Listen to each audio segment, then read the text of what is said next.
پریشانی جوړ شي بحث و مباحثه جوړ شي ورځې د عبادت وي خو زمونږ خلک عموما اکثر د عبادت په دغه ورځو کې بحث و مباحثه مناظرې شروع کی مونږ سره عموما په دې ورځو کې په هر 15 منټه بعد یو ټلیفون راځي د عرفې ورځ نن د که سبا ده د عرفې ورځ به زمونږ پاکستان سره که سعودي عرب سره وي نو زه خو ورته عموما وایم په دغه ټولو ورځو کې ثواب دی په دغه اتم باندې یې مونیسه په نهم باندې یې مونیسه ځکه احادیثو کې د ټولو ورځو اجر او ثواب راغلی دی دغه 9 ورځې چې کومې دي په هر ورځ په روژې باندې الله د یو کال ګناهونه معاف کوي او په دې اخرنۍ ورځ باندې الله رب ذوالجلال د 2 کالو ګناهونه معاف کوي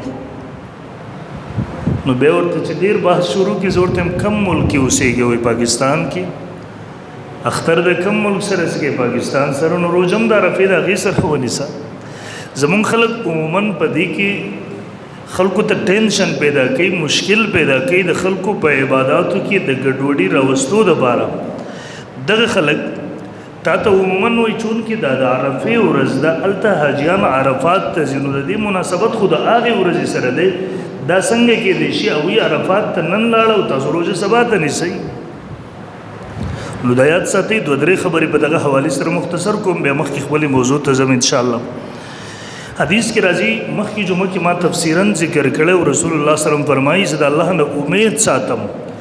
چې د 9 ذوالحجې په روژې باندې یکفر السنة الماضیة والباقیة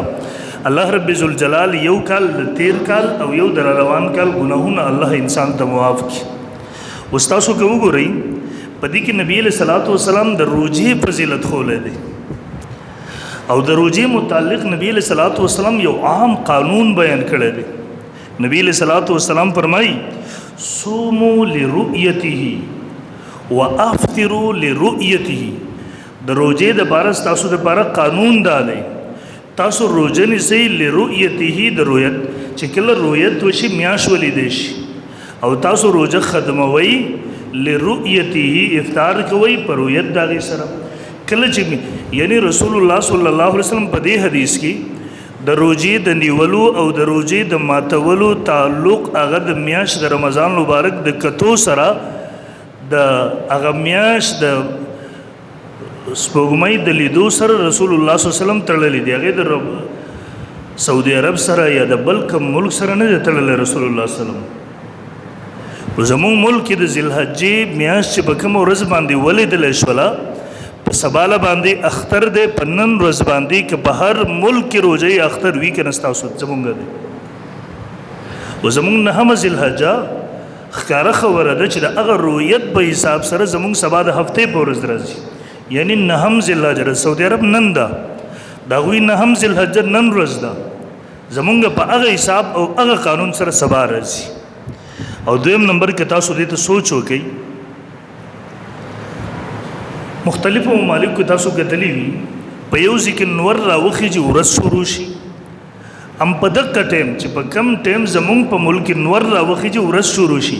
په دې ټایم دغسې ملکونه چې په هغې کې نور غروب شي شپه شروع شي اوس ګوره دا ورځ شروع کېدل او دا ورځ ختمېدل د دې تعلق د هغه نور سره وي څنګه چې دا نور په ټولو ملکونو کې په یو وخت نه راخیږي دغسې د سپوږمۍ هم په بعضې ملکونو کې په یو ټایم باندې ښکاره شي په بعضو ټایمونو په بل ملک ښکاره شي زمونږ ملک سعودي عرب کې ښکاره شي زمونږ ملک کې لا میاشت نه پوره شوي هغه په نظر نه راځي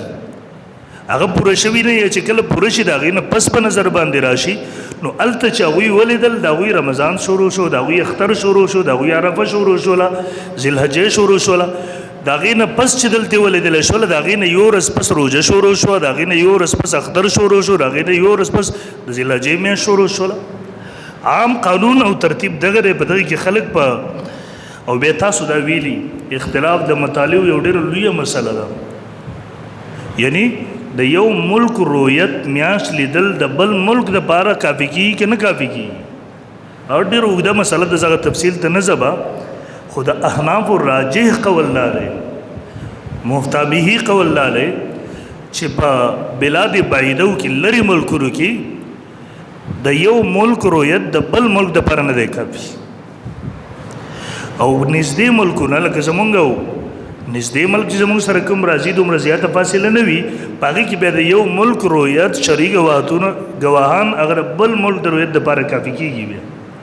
د احنافو راجح او مطابق قول همدغه دی او دغه بیا حدیثونه هم ثابت دي یو صحابي فرمایي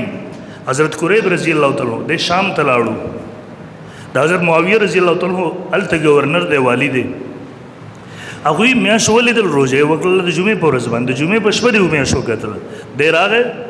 چې کله مدینې منورې ته ابن عباس رضی الله تعالی عنهما اوس اختر را روان دی د نه تپوس کوي ورته وایي تا کله روژه نیولې ده دی ورته وایي چونکې مونږ میاشت د جمعې په شپه باندې لیدلې مونږ هم لیدلې ده او ډېرو خلکو هم لیدلې ده د دې وجې نه مونږ د جمعې په ورځ باندې روژه نیولې ده نو زمونږ روژې په پلان کې ورځې ته پوره کېږي 30 دن ابن عباس رضی الله عنه ورته فرمایي وایي مونږ خو په مدینه منوره کې میاشت هغه د هفتې په شپه باندې د جمعې په ورځ باندې لیدلې ده زمونږ میاشت د هفتې د ورځې نه روژه شروع شوې ده لهذا زمونږ به ستاسو نه یو ورځ وروسته پوره کېږي هغه صحابي ورته وایي ابن عباس رضی الله عنه ورته وایي یاره ټولو خلکو هلته میاشت لیدلې ده په شام کې حتی چې حضرت معاویه رضی الله عنه په خپله هم روژه و ټول شام والا روژه و هغه ورته وایي هغه رؤیت د هغوی دپاره کافي کېږي چونکې مونږ د جمعې په ورځ لیدلې ده د هفتې په ورځ باندې مونږ روژه نیولې ده د هفتې په شپه مونږ میاشت لیدلې ده د دې وجې نه مونږ به په خپل حساب سره په خپل رؤیت سره روژې پوره کوو نو د دغه حدیث نه معلومیږي چې د یو ملک په بلاد بعیدو کې د یو ملک رؤیت میاشت لیدل د بل ملک دپاره نه کافي کېږي او دویم یو حدیث کې راځي ابن عباس رضی الله عنهما راوي دی یعتبر فی حق کل بلدة رؤیت اهلها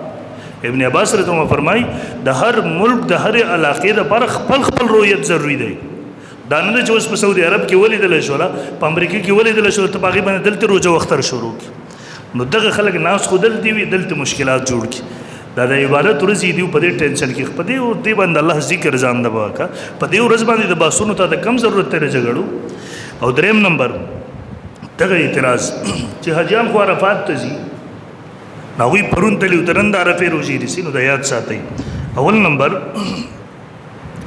رسول الله صلی الله علیه وسلم دې ته د عرفې لفظ ګوره دوه خبرې دي وکړي یو په حدیث کې د عرفې ثواب راغلی دی او دویم نمبر حاجیان عرفې ته په دې ورځ ځي نو تاسو په دې ورځ د عرفې روژه ولې نه نیسئ نو د یاد ساتئ د نهم ذوالحجې دې ته یوم عرفه د مدینې منورې د ماحول په حساب سره ویلی شوي دي او په حدیثو کې د هغې ګڼ مثالونه شته دی تاسو ګورئ رسول الله صلی فرمایي ما بین المشرق والمغرب قبلة د مشرق او مغرب په منځ کې قبله ده داسې هم د قبلې دی لیکن زمونږ پاکستان هندوستان کې مشرق مغرب په منځ کې قبله نشته دی زمونږ دپاره شمال او جنوب په منځ سمت دی سم د قبلې زمونږ دپاره د شمال او جنوب نو رسول الله صلی الله علیه وسلم چې ما بین